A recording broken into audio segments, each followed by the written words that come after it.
एक split AC को on किया, ऑन करते ही एमसीबी ट्रिप हो गया। उसके बाद इंडोर के पीसीबी को चेक किया, पीसीबी भी सही था। आउटडोर डायरेक्ट चलाया, आउटडोर भी चल गया, फिर भी ट्रिप नहीं हुआ।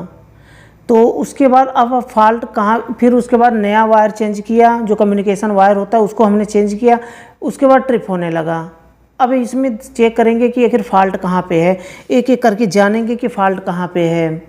और उससे पहले मैं बताना चाहूँगा, चैनल को सब्सक्राइब नहीं किया तो चैनल को सब्सक्राइब कर लें। वीडियो को फेसबुक पर देख रहे हैं तो फेसबुक पेज को फॉलो कर लें ऐसे यूजफुल वीडियो देखने के लिए। तो हम टॉपिक की बात करते हैं कि इसको कैसे हम स्टेप बाय स्टेप चेक करेंगे कि फॉल्ट कहाँ पे है। आखिर वायर भी चेंज किया, फिर उसके बाद भी ट्रिप क्यों हो रहा है, जबकि आउटडोर को डायरेक्ट चलाया तो आउटडोर चल रहा है डायरेक्टली, बिना इंडोर के। आउटडोर डायरेक्ट चल रहा है, इंडोर को भी चेक किया, इंडोर भी चल रहा है, पीसीबी भी सही है, तो फिर फॉल्ट क्यों हुआ, ऐसा ट्रिप क्यों हो रहा है। तो चलिए इसे हम समझ लेते हैं और सीख लेते हैं, बिल्कुल प्रैक्टिकल। तो अब पहले हम टेस्टिंग कहाँ से शुरू करेंगे, जो रूल्स होगा है, जो नियम होता है चेक करने का, उसे हम कैसे चेक करेंगे। इंडोर को सबसे पहले हमें इंडोर आउटडोर को चलाएंगे, एमसीबी ट्रिप हो गया, ठीक। अब इंडोर के पीसीबी से जो आउटपुट निकल रहा है उसे हम क्या करेंगे, जो आउटपुट निकल रहा है, एक पीसीबी के इंडोर में जो होता है, इंडोर में जो वायर जाता है, एक न्यूट्रल एक लाइन जाता है, उसके बाद इंडोर ऑन हो जाता है। अब इंडोर प्रोसेसिंग करता है, उसके बाद पीसीबी अपना वर्क करता है, फिर 2 मिनट के बाद आउटपुट सप्लाई निकालता है। किसके लिए? कंप्रेसर के लिए, यानी कि आउटडोर सिस्टम के लिए, आउटडोर को चलाने के लिए। तो किसी किसी पीसीबी में सिर्फ 2 वायर निकलते हैं और किसी किसी पीसीबी से 4 वायर निकलते हैं, 3 वायर निकलते हैं, जो कि एक फ़ैन मोटर के लिए अलग होता है, कंप्रेसर के लिए अलग होता है कमांड लाइन, और एक जो होता है 4 वे रिवर्सिंग वाल्व के लिए अलग होता है। लेकिन कुछ एसी में ऐसे होते हैं जिसमें 2 ही वायर निकलते हैं। तो प्रोसेस सेम होता है, तरीका सेम होता है काम करने का भी और चेक करने का भी। तो अगर न्यूट्रल सप्लाई 2 वायर निकल रहे हैं, पहले हम 2 वायर समझ लेते हैं। 2 वायर अगर निकल रहे हैं तो उस 2 वायर को आपको निकाल देना है। एक सी लिखा होता है, या तो सी नहीं लिखा होता है, वैसे ही एन यल करके लिखा होता है न्यूट्रल लाइन।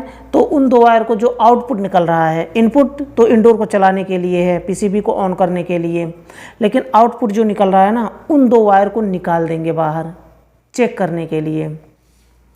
उसके बाद एमसीबी को ऑन करेंगे। एमसीबी ऑन हो जाता है, 1-2 मिनट इंतज़ार करते हैं।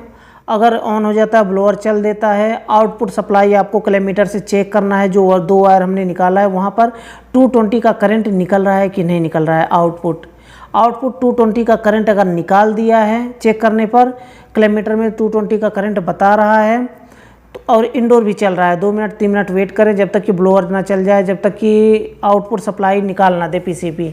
आउटपुट सप्लाई निकाल दिया और एमसीबी ट्रिप नहीं हुआ, तो फिर समझ लीजिए कि इंडोर बिल्कुल परफेक्ट है, इंडोर में कोई दिक्कत नहीं है। पीसीबी बाहर निकाल करके चेक करने की ज़रूरत नहीं है, डायरेक्टली ऐसे ही चेक हो जाएगा। आउटपुट सप्लाई निकाल रहा है 220 का, तो फिर समझ लीजिए कि पीसीबी बिल्कुल परफेक्ट काम कर रहा है, यानी कि इंडोर बिल्कुल सही है, इंडोर में कोई दिक्कत नहीं है। लेकिन अगर इंडोर चालू किया आपने, फिर इंडोर ट्रिप हो गया तुरंत, यानी कि आउटडोर का सप्लाई हमने निकाला हुआ है 2 वायर, और फिर भी फिर भी एमसीबी ट्रिप हो गया, तो फिर हम क्या करेंगे, फिर हमें मोटर की सप्लाई चेक करनी है। मोटर में कहीं शॉर्टिंग तो नहीं है, पीसीबी के आउटपुट में कहीं तार शॉर्ट तो नहीं हो गया है पीसीबी में, ये हम चेक करेंगे। जो आउटपुट सप्लाई निकलता है ना पीसीबी से, उन 2 वायर को हम चेक करेंगे कि कहीं शॉर्टिंग तो नहीं है आपस में, या फिर पीसीबी जल करके उसके जो प्रिंटिंग होते हैं, प्रिंटिंग कहीं शॉर्ट तो नहीं हो गया है, रिले कहीं शॉर्ट तो नहीं हो गया है उसका पॉइंट। तो ये सब चेक करने के बाद, रिले का पॉइंट ऐसे शॉर्ट नहीं होता है, प्रिंटिंग में ही शॉर्ट होगा, या फिर 2 वायर निकल रहे हैं आउटपुट सप्लाई के लिए, वहाँ पर शॉर्टिंग होगा, ये आप चेक कर लेंगे। इंडोर का काम खत्म हो गया। इंडोर में इतना ही चेक करना होता है, इंडोर का ब्लोअर मोटर। उसके बाद प्रिंटिंग आपको चेक करना है, प्रिंटिंग कहीं जल के शॉर्ट तो नहीं हुआ है हाई वोल्टेज एरिया के साइड में, या फिर आउटपुट सप्लाई जो 2 वायर निकल रहे हैं, कमांड लाइन और एक न्यूट्रल निकल रहा है, वो कहीं शॉर्ट तो नहीं आपस में, ये आपने चेक कर लिया। इंडोर का काम फाइनल हो गया। अब इसमें जो भी प्रॉब्लम है, इंडोर को हम फिक्स कर देंगे। अब हमें बात करनी है कि इंडोर तो क्लियर हो गया, इंडोर का सप्लाई आउटपुट निकाल रहा है। उसके बाद हमें आउटडोर में अब चेक करना है। इंडोर चल गया मानिए, और आउटडोर का जो 2 वायर है ना, कमांड लाइन और एक न्यूट्रल, दोनों को वायर को हम कनेक्ट कर देंगे। कनेक्ट करने के बाद यानी कि आउटडोर का सप्लाई अब पहुंचने लगा है। अब इसके बाद ट्रिप होता है तो हमें क्या चेक करना है। अब कम्युनिकेशन वायर अगर थोड़ा दिक्कत है, कभी कभी अंडरग्राउंड होता है, तो अंडरग्राउंड होने की वजह से क्या होता है कि हम अच्छे से चेक नहीं कर पाते हैं, क्योंकि अंडरग्राउंड होता है ना, पाइप के अंदर होता है और हम चेक नहीं कर पाते हैं उसको। तो सीधा हमें कैसे चेक करना है, आउटडोर को चेक करना है। वैसे कम्युनिकेशन वायर में जल्दी फॉल्ट नहीं होता है, अगर अंडरग्राउंड होता है तो जल्दी फॉल्ट नहीं होता है, इसको समझ लीजिए। अगर बार बार कहीं होता है तो हो सकता है कि शॉर्ट हो गया, तो उसे हम बाद में चेक करेंगे, क्योंकि ये प्रोसेस थोड़ा दिक्कत होता है कम्युनिकेशन वायर को चेक करना। अब हम डायरेक्ट आउटडोर को हम चेक करेंगे, आउटडोर को डायरेक्ट सप्लाई देंगे। तो आसान तरीका है, आउटडोर को एक एक्सटेंशन बोर्ड आपके पास होने चाहिए, आउटडोर को डायरेक्ट न्यूट्रल लाइन सप्लाई देंगे, आउटडोर का फैन मोटर और कंप्रेसर चल जाएगा अगर सही होगा तो। अगर उसके बाद भी अगर ट्रिप हो जाता है एमसीबी, यानी कि जो एमसीबी आपके एक्सटेंशन बोर्ड में लगा होना चाहिए चेक करने के लिए, अगर फिर भी अगर ट्रिप हो जाता है तो फिर समझ लीजिए कि कंप्रेसर में शॉर्टिंग है, या फिर आउटडोर के कहीं सर्किट में शॉर्टिंग है, या तो आउटडोर फैन मोटर में शॉर्टिंग है।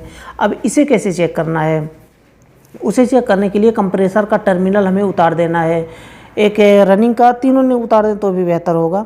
तीनों टर्मिनल के वायर हमें उतार देना है, फिर उसके बाद चलाना है उसी सप्लाई में दे करके, आउटडोर में जो मेन सप्लाई होता है। अगर फैन मोटर चल गया तो फिर समझ लीजिए कि कंप्रेसर में फॉल्ट है, अगर फिर भी अगर ट्रिप हो गया तो फिर समझ लीजिए फैन मोटर में फॉल्टी है। फैन मोटर को चेक करेंगे और कंप्रेसर को सप्लाई दे, कंप्रेसर का जो टर्मिनल हमने निकाला उसे लगा देंगे।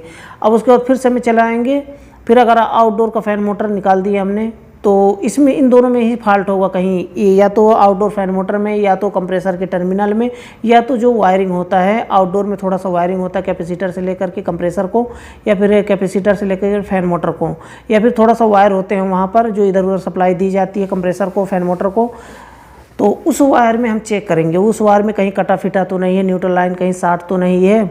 कंप्रेसर का टर्मिनल चेक कर लेंगे, आउटडोर का फैन मोटर चेक कर लेंगे, ये तरीका होता है। अब देखिए आउटडोर फिर भी अगर डायरेक्ट चलाने पर चल गया, ट्रिप नहीं हुआ, तो हम क्या चेक करेंगे। आउटडोर की बात तो ख़त्म हो गई चेक करने की। एक फैन मोटर होता है, एक होता है हमारा कंप्रेसर, और एक थोड़ा सा उसमें वायरिंग होता है, वही कंप्रेसर को और फैन मोटर को, उनको चेक कर लेंगे।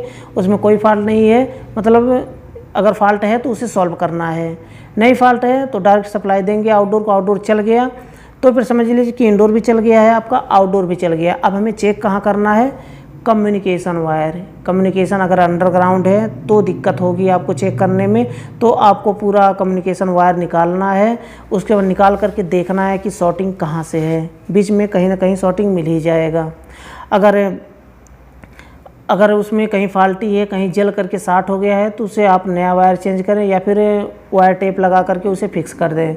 ये तरीका होता है। ऐसा नहीं कि इंडोर आपने डायरेक्ट चलाया चल गया, और आउटडोर डायरेक्ट चलाया चल गया, और कम्युनिकेशन वायर आपने न्यू चेंज कर दिया फिर भी ट्रिप हो रहा है। ऐसा तो हो ही नहीं सकता, ये इम्पॉसिबल है। अगर आपने सप्लाई सही दिया होगा इंडोर से लेकर के आउटडोर को, अगर आप सप्लाई सही है, कोई फॉल्ट नहीं है सप्लाई देने में, आपने न्यूट्रल की जगह लाइन, लाइन की जगह न्यूट्रल, या फिर अर्थिंग की जगह लाइन आपने दे दिया, ऐसा अगर आपने नहीं किया है तो कोई दिक्कत नहीं है, फिर आपका सिस्टम चलेगा। तो ये होता है प्रोसेस चेक करने का। अगर इस तरह का फॉल्ट हो रहा है, एमसीबी ट्रिप हो रहा है, तो इस तरह से आप सॉल्व कर सकते हैं। कोई भी एसी हो, चाहे 3 वायर वाला एसी हो, यानी कि 3 वायर वाला होगा तो फैन मीटर के लिए अलग होता है, एफ लिखा होता है, वी के लिए 4 वे रिवर्सिंग वाल्व होता है, और कंप्रेसर के लिए सी लिखा होता है। 3 वायर जाते हैं और एक न्यूट्रल होता है। तो उस तरह से अगर होता है तो भी आपको फैन मोटर चेक करना है, कंप्रेसर चेक करना है, और 4 वे रिवर्सिंग वाल्व का वायर चेक करना है। इतना सा चेक करना होता है आपको, चाहे कोई भी एयर कंडीशनर हो, तो आपका ये प्रॉब्लम सॉल्व हो जाएगा। मुझे लगता है कि वीडियो आपके लिए यूजफुल रहा होगा। अगर वीडियो पसंद आया तो वीडियो को लाइक ज़रूर कर दें। लास्ट में बताना चाहूँगा, चैनल को सब्सक्राइब नहीं किया तो चैनल को सब्सक्राइब कर लें, और अगर वीडियो को फेसबुक पर देख रहे हैं तो फेसबुक पेज को फॉलो कर लें, ताकि ऐसे ही यूजफुल वीडियो का नोटिफिकेशन आपको मिल पाए और वीडियो को देख पाए सबसे पहले। तो आज के लिए बस इतना ही था। अगले वीडियो में फिर जल्दी ही मिलते हैं एक नए टॉपिक के साथ। इससे पहले मैं एक वीडियो बना रखा हूँ बिल्कुल प्रैक्टिकल, कि एमसीबी ट्रिप हो रहा है तो क्यों होता है, डक्टेबल में भी बना रखा हूँ, और मिनी होम एयर कंडीशनर होता है, रूम एयर कंडीशनर, उसमें भी मैं बना रखा हूँ प्रैक्टिकल कि अगर एमसीबी ट्रिप हो रहा है तो कौन कौन से फॉल्ट होते हैं, उसे देख करके आप चेकआउट कर सकते हैं। नीचे डिस्क्रिप्शन में आपको लिंक मिल जाएगा, वहाँ से क्लिक करके वीडियो को देखिए और सीखिए।